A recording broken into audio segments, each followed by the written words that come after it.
Hello, I am Susan Sanchez, and today I answer some questions about instructional materials. Question number one: what are the key components involved in material development and how have they evolved over time?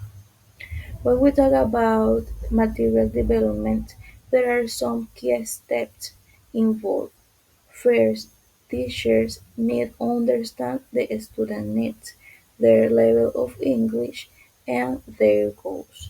Then the materials are designed with clear objectives and organized content. After that, they are graded, tested, and evaluated to make sure they work well. Finally, they can be revised and improved. Over time materials have changed a lot.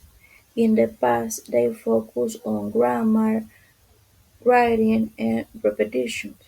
Today they are focused on communicative skills and focus on real-life language use. Question number two: what are the main advantages and disadvantages of using authentic materials in language learning and how they differ from artificial created materials? Authentic materials is based on real world material like news articles, videos or podcasts. The biggest advantage is the students can see and hear the real language, and this which can be a motivation. And the difficult is because the language is not simplified. Artificial materials are focused on teaching, like textbooks and others. These can be easier to understand and more organized, but sometimes sound unnatural. And the main difference is that authentic materials come from real life, while artificial ones are designed to classrooms learning.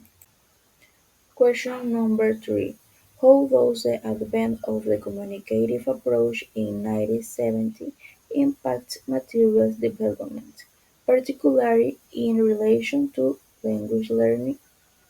The communicative approach changed in 1970.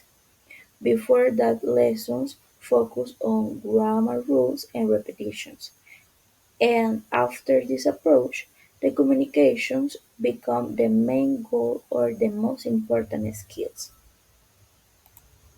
And after of this approach, the materials include role plays, pair work, and real life situations that uh, shift from memorizing to actually use the real communication or real language. Question number four: what principles should guide the development of teaching materials to ensure they are effective for language learners, as outlined by Brian Tomlinson? According to Brian, the materials should follow some key principles. First, materials should create impact in the students. They catch their attentions. Second, they should help learners feel more confident and comfortable. The material must be relevant and useful for students in real life.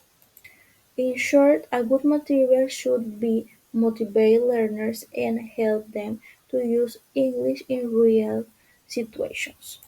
Question number five: what are the challenges and benefits of creating learner-centered materials, and how does this approach differ from traditional teacher-centered instructions? Learner-centered materials focus on the student needs and their interests. They encourage the participations, interactions, and autonomy. Students become active learners and not just listening the teachers.